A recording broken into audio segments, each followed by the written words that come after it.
The things that unite us, America's past of which we're so proud, our hopes and aspirations for the future of the world and this much-loved country, these things far outweigh what little divides us.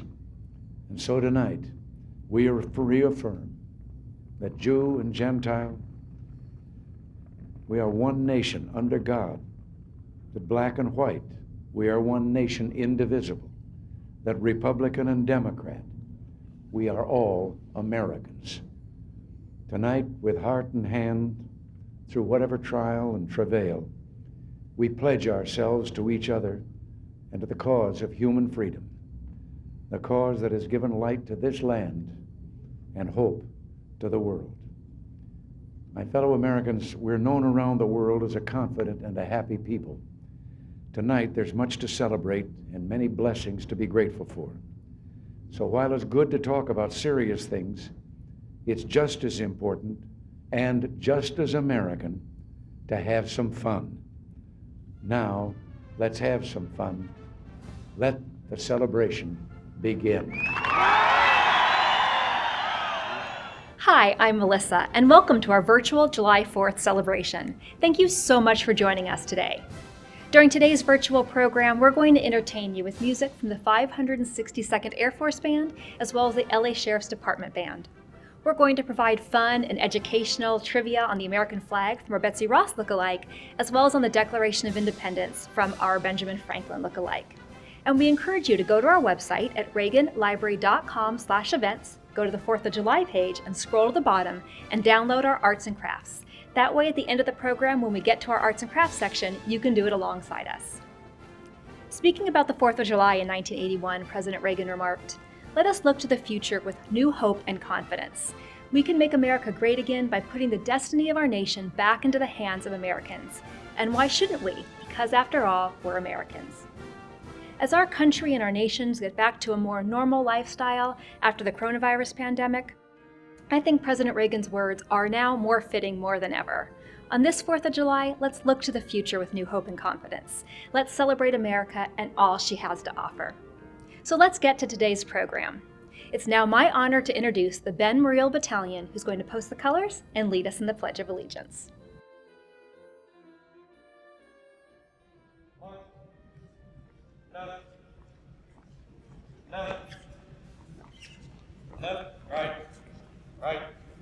Right, ready, hold, right, face,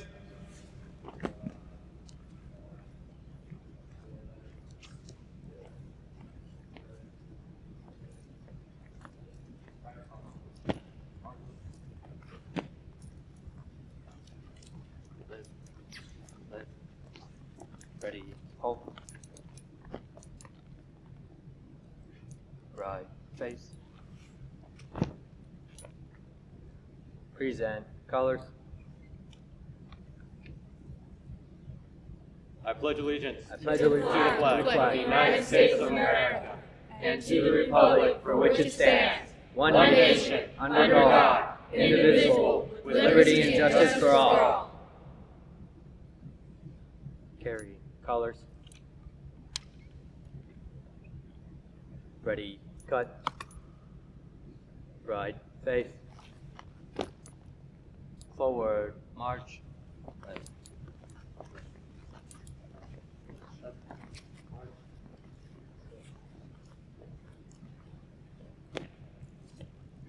Left, face. Forward, march. Left, call.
Who was the first person to sign the Declaration of Independence?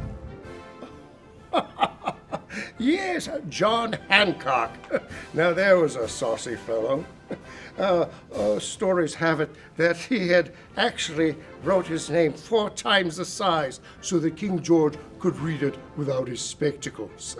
I'll never forget, he stood back and said, "Well, we must all stand together. We must all unite together. We must all hang together." And I could not help but add, "We shall all hang separately, most assuredly." You see, we were all signing our own death warrant.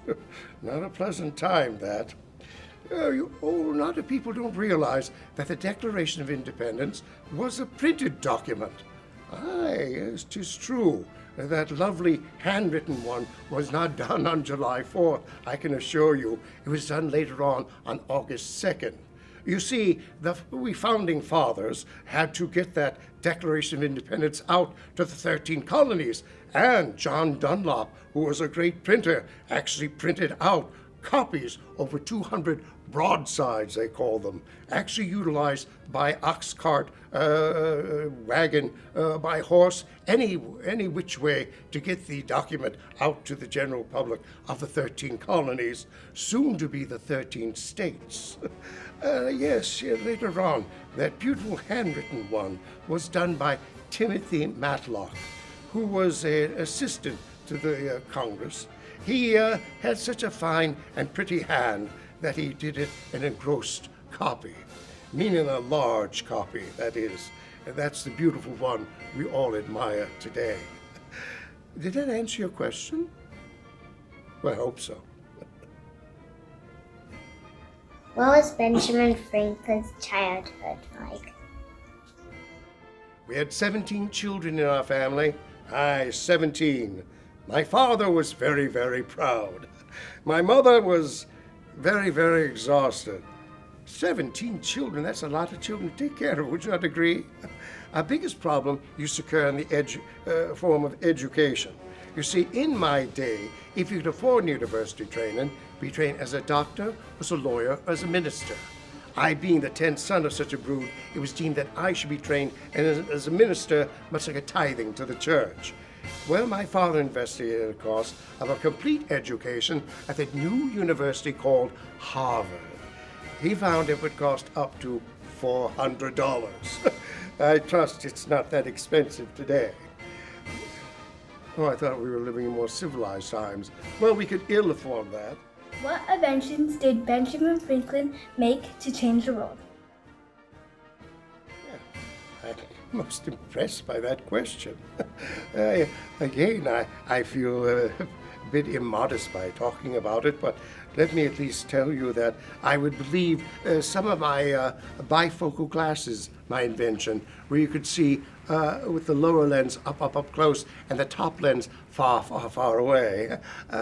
I trust some of you wear them. Well, if you don't, give yourself some time. Give yourself some time. Also, I think another great invention was my Franklin stove. In fact, if you walked into a colonial home, you'd walk through a thin veil of smoke, and you'd be breathing it in too. Not an attractive way of living, to my way of thinking. Well, when I invented this Franklin stove, I wanted to make sure that there was heat coming out of the fireplace rather than smoke. So I made a little compact cast iron stove that would draw the cold air in, and it would radiate the heat. And all that smoke would go up the chimney where they belonged. And you could see why everyone wanted one for their very own. In fact, people could finally see themselves at the other side of the room. So you didn't have to hunch up close to the fireplace to write a letter or read a book. You could now sit comfortably on the other side of the room with enough light and warmth for your winter day. Also another invention that I would prescribe, when I was Postmaster General, I created the first odometer. Yes, before I became Postmaster General, the postman used to work for free. So he might deliver your mail, or he might not. People used to leave their mail in a tavern, on a bar, on a table, hoping that someone might pick it up and mail it for them. So I decided that I would charge for delivering the mail. Oh, yes, you see, it would took 2 to 3 months to deliver a small little letter. So once we had the postman working for a pay, all of a sudden the postal service improved by 2 to 3 weeks rather than 2 to 3 months. And I also calculated the postal rates throughout all the 13 colonies by inventing the odometer. The odometer would actually calculate how many miles your carriage would go from one place to another. They tell me you still use this invention today in what you call your automobiles, whatever those are. Yes, odometer. Let's say that together. Odometer. I like the first side. Oh, try it again. Odometer. Odometer. Odometer. Wrong season. Never mind. But you still use some of my inventions today without you even realizing it. And of course, my electrostatic generator also created electricity. It resulted in me working and creating the first electric battery. And of course, one of my favorite inventions is the lightning rod. Not only did it protect property, but it saved lives too. Yeah, a little tidbit not too many people know. I never asked for a patent for any of my inventions. A patent is a legal claim to invention or idea. And in theory, if a person uses a patent, the inventor gets paid. I asked for no money for any of my inventions. I felt that for the betterment of mankind, there was payment enough. Why was Benjamin Franklin important to the Declaration of Independence? Well, I hate to be immodest, but I did have a reputation. Well, 2 ways. Many of them didn't want me to even touch that Declaration of Independence. They feared I'd put too many witty sayings and parables in the thing. But I also had a bit of a celebrity, and they were certain that my connection with the Declaration would mean a lot, especially to the people in Europe, who are all anxiously watching this great experiment, as Mr. Hamilton dubbed it, happen before their eyes. Yes, when I was in the French court, you see, after the Declaration of Independence was finished and the American Revolutionary War was now progressing, I was then sent to France to be an envoy or ambassador in honor of my country, or newly country. And the Count de Vergennes, who was very famous for his time, but not too many people know about him, I hear tell, in your 21st century. He was the one who actually was a fan, you would call them, of this American Revolutionary War. In fact, he was Louis XVI of France, the king, right-hand man. And he was assured that I would get some of my way for the things I needed Louis to help us with. The Count of Vergennes actually said that he had the Declaration of Independence and that they had banned it, but made sure that it was being circulated throughout the French court, as well as the different salons throughout all of France, as well as Europe. Yes, he was a good friend under being a diplomat, shall we say. Yes, the Count of Vergennes. You see, if it was not for the contribution of the French, I doubt we'd be a country today. For you see, we were not doing so well in Yorktown, as you remember, until Louis sent his French army, his French navy, and his French money to turn the tide of the American Revolutionary War. Food for thought, I'd say. A French food for thought.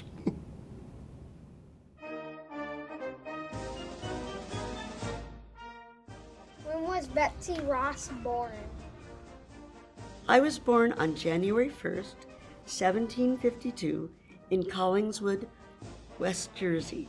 It was the first time that the New Year's Day was on January 1st, by decree of King George III of England. Before, it had always been celebrated on March 25th, so I felt I was born for a very special reason. What do the colors of the Stars and Stripes mean? The colors of the flag had a specific meaning. Red stripes and white stripes represented England and the United States separating from each other. The color blue represented perseverance, loyalty, and justice. The color white represented innocence and purity, and red represented hardiness, valor, and courage. What does the 4th of July mean to you? Oh, it was a glorious day. We finally won our independence, and the Liberty Bell rang from the belfry that my father built in Carpenter's Hall.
How many children did you have?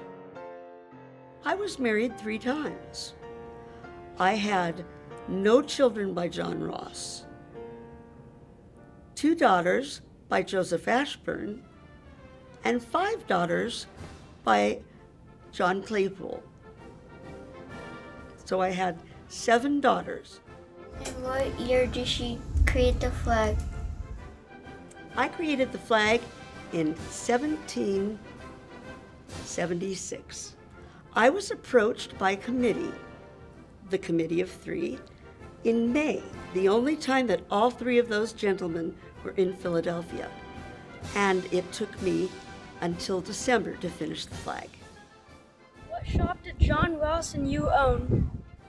John Ross and I owned an upholstery shop on Chestnut Street, and then we moved into the widow Lithgow's home on Arch Street, just a few steps down from where I had grown up.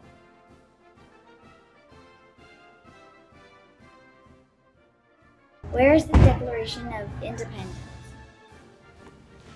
Well, I certainly don't have it. Oh, you mean when we first wrote it? Well, when we were finished with it, we actually, it was traveling with Congress. You see, we were at war, so no place that would be safe was going to be with Congress. They were constantly moving around as well.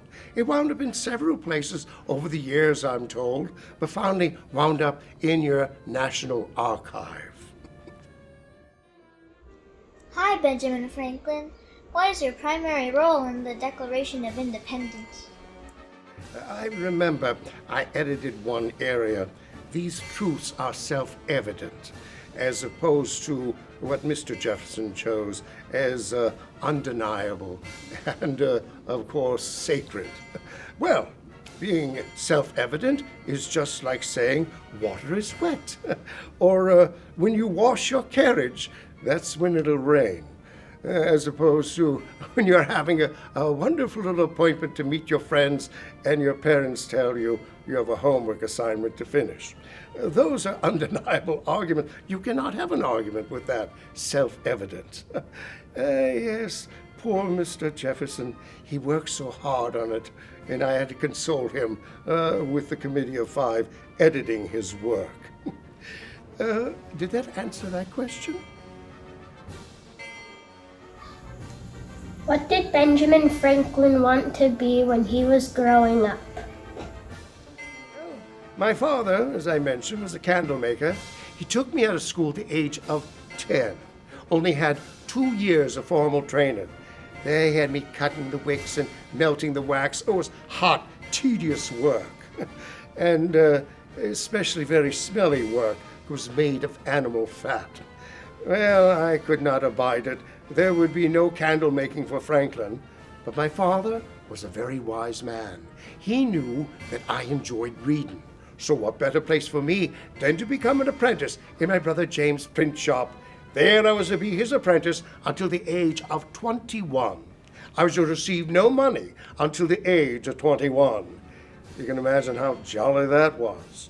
And James was no sweet master either. But I persevered, became an apprentice, and a printer for over 30 years. Proved to be quite successful. In fact, so successful was I that I retired at the ripe old age of 42 and became one of America's first millionaires. Not bad for a candle maker's son, eh?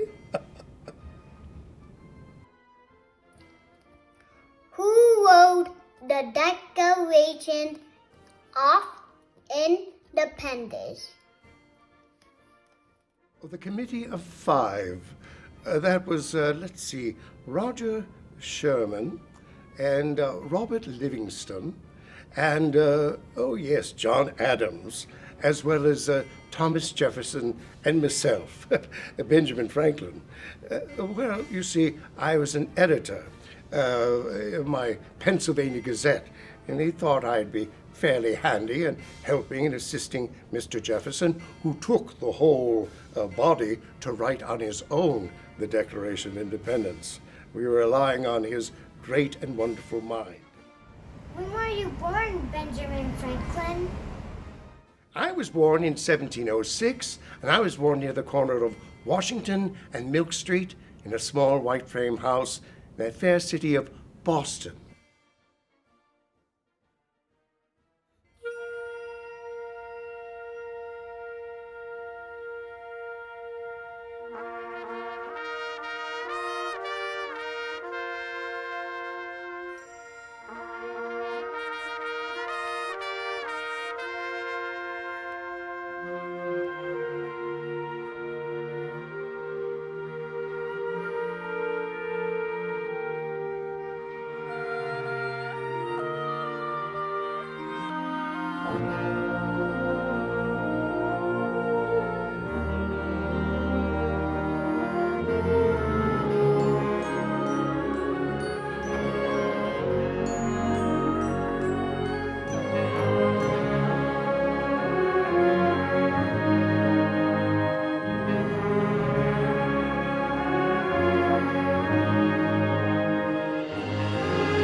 Welcome to our 4th of July Arts and Crafts. Today we're going to be making the Patriotic hat. For this Arts and Crafts, you're going to need to use string, glue, your scissors, a hole puncher, your cutout stars, your cutout triangles, and your cutout plate. So let's get started. Start getting your stars and let's glue them on your paper plate.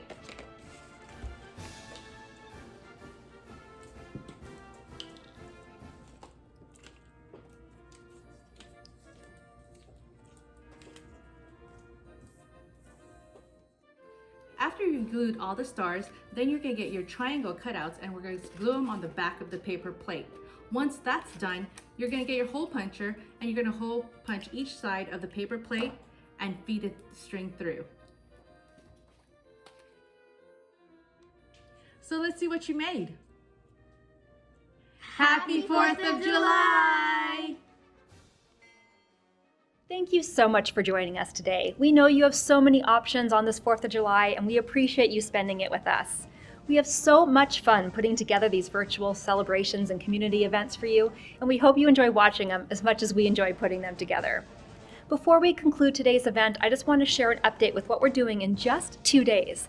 On July 6, 2021, Nancy Reagan would have turned 100 years old. So the Reagan Foundation is putting on a year-long Nancy Reagan Centennial Commemoration to honor her life and legacy. You can learn all about it by going to reaganfoundation.org/Nancy Reagan Centennial. You'll learn about our events, our exhibits, our programs, our concerts, everything we're doing, but we're kicking it off in just 2 days on July 6th, her actual birthday, with a live, in-person birthday celebration here at the Reagan Library. It's free to attend. Come on out if you're local. It's in our main courtyard, so it's outdoors. It starts at 3 p.m. We have live music in the style of the 40s and 50s, which was Mrs. Reagan's favorite type of music. We have a program. We have a book signing with Karen Tumulty, who just issued the book, The Triumph of Nancy Reagan. And of course, just a great way to celebrate Mrs. Reagan on her birthday. In fact, instead of giving away slices of birthday cake, we're going to be giving away petite chocolate chip cookies, which was Mrs. Reagan's favorite dessert. So come on out, help us celebrate Mrs. Reagan's birthday. But again, today is July 4th, so have a wonderful, safe, happy, healthy July 4th, and we'll see you next time. We're bound together because, like them, we too dare to hope. Hope that our children will always find here the land of liberty in a land that is free. We dare to hope, too, that we'll understand our work can never be truly done until every man, woman, and child shares in our gift, in our hope, and stands with us in the light of liberty, the light that tonight will shortly cast its glow upon her as it has upon us for 2 centuries, keeping faith with the dream of long ago and guiding millions still to a future of peace and freedom.